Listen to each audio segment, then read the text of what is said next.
Hey, we've got about 40 minutes left in our program this morning, and as I was mentioning earlier, we're on our way into the mid-80s today. The original forecast was another day of that following today, but that's been changed because we're going to start seeing some darker skies tomorrow, and it looks as if, well, how can we best say this? The next time we'll see 80 degrees will be sometime in May. Well, unless you're going to Vegas. Now, if you're going to Vegas for the weekend, things may be different, although don't gamble on that. No pun intended. 924, Bill Colley with you on Top Story on News Radio 1310, KLIX and newsradio1310.com. I've been telling you now for at least close to a year about my friends at Mount Harrison Audiology in Rupert, where if you have difficulty with your hearing, you might find a solution. If you're like most people, you're used to thinking of hearing as something that happens in your ears. In fact, it's what's between your ears that counts. The brain is where sound becomes information. Your brain has to work hard to make this happen, and when the sound signals from your ears are sometimes compromised, your brain has to work even harder to fill the gaps. So the extra effort can take its toll. Don't let your brain down. Take care of your hearing with the help of Mount Harrison Audiology. You can call the office. The number is 208-312-0957.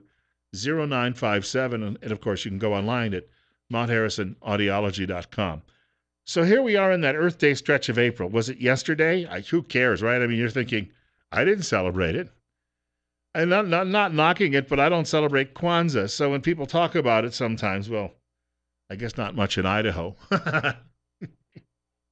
That may change. I'm not saying there's anything wrong with that.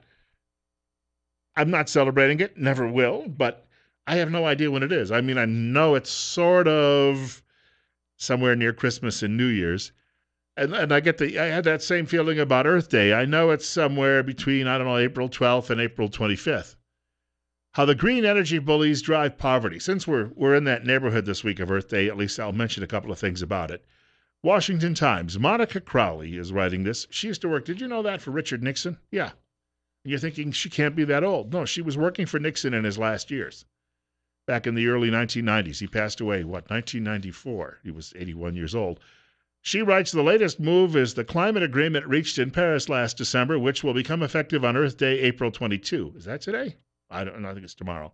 With a ceremony at the United Nations headquarters in New York involving at least 162 countries.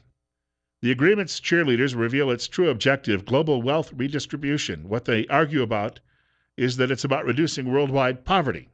Now, we had a caller earlier who mentioned that this whole environmental movement is really just a cover for a Marxist agenda, and it's a way to impoverish the wealthier nations of the world and really leave everybody in poverty. You know the old line that we shared with you from Margaret Thatcher before on this program? It upsets liberals, especially, and communists, and I know I'm redundant. If somebody out there is making more money, and even if the poor are making more money, well, this is what she had to say. That over her 11 years, the gap between the richest 10% and the poorest 10% in this country has widened substantially. That's right. How can she say at the end of her chapter of British politics that she can justify many people in a constituency such as mine being relatively much poorer off, much less well housed, and much less well provided than it was in 1979? Surely she accepts that is not a record that she or any Prime Minister can be proud of. Mr. Speaker, all levels of income are better off than they were in 1979. But what the honourable member is saying is that he would rather the poor were poorer, provided the rich were less rich. That way you will never create the wealth for better social services as we have. And what a policy! Yes, he would rather have the poor poorer, provided the rich were less rich. That is a liberal policy. Yes, it came out. He didn't intend it. That is, of course, what is driving the environmental movement. Climate change mandates, according to Monica Crowley, aren't really about climate. They're really about coercing wealth from the industrialized world and transferring it to the underdeveloped one. And she writes, the rich irony is that contrary to the agreement's proponents that it will eradicate poverty, green energy mandates actually hurt the poor the most. It's called green energy poverty. And according to americaspower.org, energy bills already consume, on average, a whopping 1/5 of low-income Americans' money. Percentage-wise, lower-income and middle-income households spend more than twice the average of higher-income households on energy. And lower-income families in particular spend 3 times more proportionally on energy than households with higher incomes. There you go. I mean, this is so obvious and why people ignore it. And she says, consider California. She points out that in California, they have been trying to rejigger the electrical supply for many, many years, and it is just cutting into the ability of the poorest people to cool their homes on hot days. And a lot of poor people end up being carted away on under bed sheets and taken to the morgue because of that situation.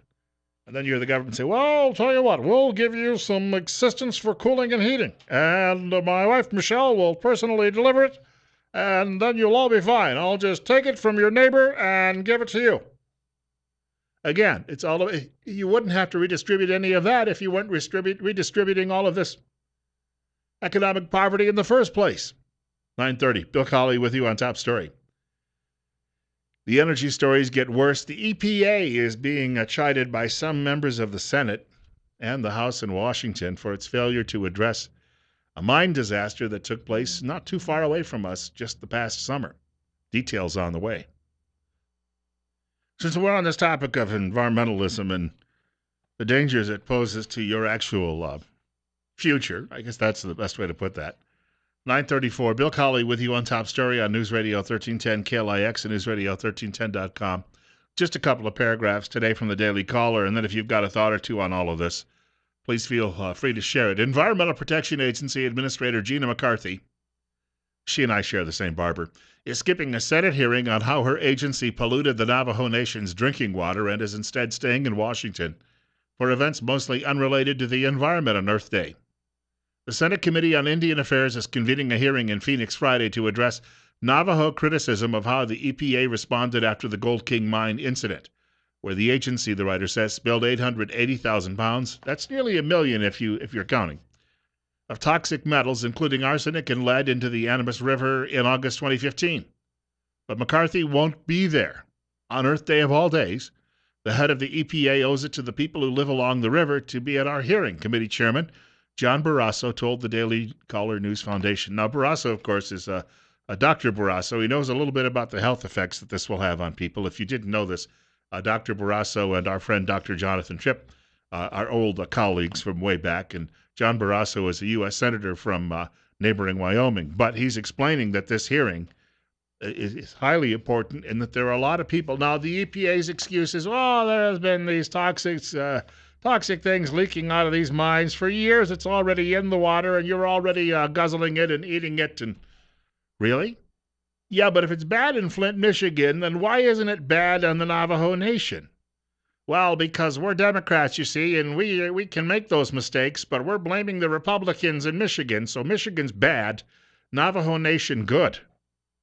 736-0300, 736-0300. Bill Colley with you this morning on Top Story on News Radio 1310, KLIX, and newsradio1310.com. And you're up next. You're on the air. Good morning, Bill.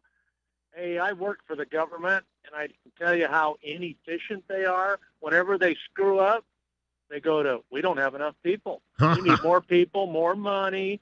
You show me one government program that's been efficient, made things better, and I'll go with it, but I haven't seen one. And I've worked for them for 25 years. Well, it's a little bit like the education business. If your schools are failing, you just ask for more and more money, and he'll fix it. Yeah. Yeah, I even had a Democrat tell me one time, of all people, he said to me, you can't give schools enough money, and Amen. He was starting to see the light, I think, at that point. Could I rant on one more item? I've called in before and stated this. People out here are so upset of what's going on in our political fiasco, and even if they do smoke and mirrors at this deal and they get who they want, that's just a stay of their execution, because we're going to keep moving forward. We're coming after them. I'll load as many people as I can, and they won't have to worry about one guy jumping that fence. There are going to be a bunch of people coming to that fence. Thanks, Bill. Thank you for the call, sir. I jump at 2, but it would probably, I'd need a ladder. I'm not quite as young and lithe as I used to be. It's 9:37. You're up next. You're on the air on KLIX. Go ahead. Good morning, Bill. My dad retired from the government, And I can tell you why nothing really works, because his favorite word was good enough for government's work. But as far as your weather stuff, the thing that bugs me is this morning on the news, now they're getting doctors talking about the climate change and how it's going to affect people and cost more for medical because of heat strokes and everything else. I hate to keep ranting on this, but climate does change. It's changed for millions and millions of years. And when it's warm in one place, it'll become cool. And where it's cool, it'll become warm. It's just a cycle. It happens all the time. The one thing that we can do, and I granted we can do, is we can plant more plants, things that keep moisture in the ground, cool things off, suck up the carbon dioxide and put out more oxygen. Can't you breathe better when you go up into the mountains than you can when you're in the middle of nothing? Yeah, I'd agree with that. I've seen some people. I've driven out to the falls a couple of times, well, both falls, and I see some of these beautiful houses that have gone up out there, and the people they've landscaped them, but they use a lot of native plants, and so there's more plants on the ground, and that keeps the whole area, I think, healthier.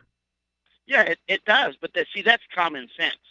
You don't need government for that. But the way they want it, they just want government. If you talk to anybody, I talked to one of my friends from Hawaii this weekend. We got big arguments about pay raises and everything else. Everything boils down to government taking care of it. When are we going to take care of our own responsibility? Yeah, that's a good question. I thank you much for the call.